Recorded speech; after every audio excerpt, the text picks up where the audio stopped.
Министерот за здравство ќе иницира на владино ниво да се разговара за намалување на критичните граници, кои што со себе повлекуваат и воведување вонредни мерки заради големо загадување на воздухот. Вонредните мерки ги опфаќаат луѓето кои што работат надвор и нив им се реорганизира работното време, се забрануваат спортски надпревари на отворено, се намалува употребата на службени возила за 50%.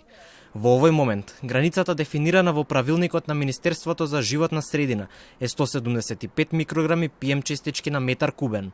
Ако два последователни дена воздухот е загаден повеќе од тоа, а за следниот ден не се прогнозираат поволни временски услови, тогаш се вклучува и црвениот аларм. Ние имаме интензивна комуникација и јас лично со Министерот за животна средина, еве сега и овие иницијативи кои што произлегуваат од граѓанските организации веќе почна да се спроведуваат мерките на владата, внимавајте за прв пат после толку години заменување на начинот на грење, иницијативите за јавниот превоз. Свесни сме дека тоа не може да даде резултати преку ног, но апсолутно прифаќам дека ќе иницираме состанок токму за оваа тема која што ја сега споменувате. Она што сепак го потенцираше Ангелчо Андоновски, директорот на Институтот за белодробни заболувања кај децата Козле, е дека нема ниту една државна студија во која опширно се објаснети ефектите на аерозагадувањето.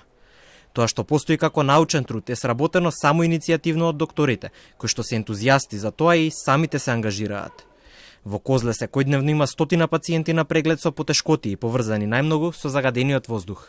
Тие се надразнителни реакции кои што обично реперкутираат со ларингитични промени и во гласот. Имаме зголемен број на пациенти кои што се јавуваат и со пневматски промени, односно со пнеумонии, да кажеме, кај децата.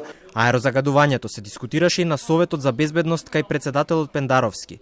Активистите неколку недели се мобилизираат, а два пати организираа и протести со рутот пред Министерството за животна средина, па се до владата.